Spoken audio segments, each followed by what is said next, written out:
আসসালামু আলাইকুম। আশা করছি সবাই অনেক ভালো আছেন। আলহামদুলিল্লাহ আমরাও ভালো আছি। তো আজকে আমি আমাদের বাড়ির আশেপাশের যে চিত্রগুলা সেগুলো একটু ভিডিও ধারণ করে রাখছি। কারণ এই গাছগুলা কেটে ফেলা হবে।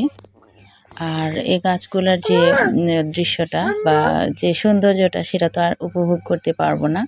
তাই এটা আমি ভিডিও করে রেখে দিচ্ছি। যখনই ইচ্ছা হবে তখনই যেন দেখতে পারি। কারণ আগেকার যুগের মানুষের কিন্তু এত দালান কোঠা ছিল না। ছোট, ছোট ঘর ছিল।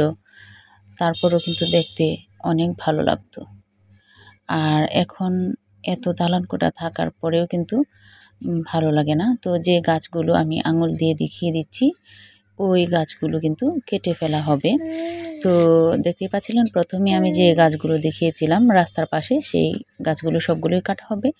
এখানে এই গাছগুলো আমড়া গাছ এবং এই যে এখানে কিন্তু আম গাছ, সাথে একটা কাঁঠাল গাছ আছে। এগুলো কাটা হবে। সেজন্য ভাবলাম যে আমি একটু সামান্য ভিডিও ধারণ করে রাখি। যখনই ইচ্ছে হবে আগেকার যে দৃশ্যটা সেটা দেখব বা আগে আমাদের বাড়িটা কেমন ছিল সেটা দেখব। তাহলেই কিন্তু এই ভিডিও থেকে দেখে নিতে পারবো। এই যে এই গাছগুলাও কিন্তু কেটে ফেলা হবে। আর এগুলা কাটার পর একদম বাড়িটা আ মানে পরিষ্কার হয়ে যাবে আরকি। যে এখন যে ছায়াগুলো আছে সেই ছায়াগুলো থাকবে না। অনেক বেশি রোদ। এই রোদগুলো একদম উঠানে এসে পড়বে। তো সামনে তো শীতের সিজন চলে আসছে। যদিও গাছগুলা কেটে ফেলার জন্য খুব একটা মানে মিস করব না। কারণ হলো যে শীতের যেহেতু সিজন আসছে, ওখানে রোদ আসবে, ভালো লাগবে। কিন্তু যখনই গরমকাল আসবে তখনই কিন্তু এই গাছগুলোকে অনেক বেশি মিস করব। কারণ এই গাছের ছায়াগুলো আমাদেরকে অনেক প্রশান্তি দিত গরমের সিজনে। তো যাই হোক, মানুষ আসলে এমনই যে গরমকালে যাকে অবহেলা করে শীতের কালে তাকে মূল্যায়ন করে, বা শীতের কালে যাকে মূল্যায়ন করে গরমকালে তাকে অবহেলা করে। এটাই প্রাকৃতিক নিয়ম। মানুষের এটাই আ স্বভাব হয়তোবা।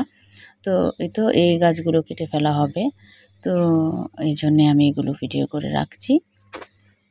আর আপনারা দেখতেই পাচ্ছেন যে আমাদের ঘরের উপরে যে গাছগুলো আছে, সেই গাছগুলো কেটে ফেলবো এবং মহান আল্লাহ তাআলা যদি চান, উনি যদি মানে আল্লাহ তাআলা যদি রহম করেন বা আ উনি আল্লাহ তাআলার ইচ্ছা হয়, তাহলে আমরা ছোটখাটো করে একটা ঘর তৈরি করব আরকি। ঘরটা একদমই অনেক নষ্ট হয়ে গেছে। সেজন্য এই যে দেখতে পাচ্ছেন। তো সবাই ভালো থাকুন। আসসালামু আলাইকুম।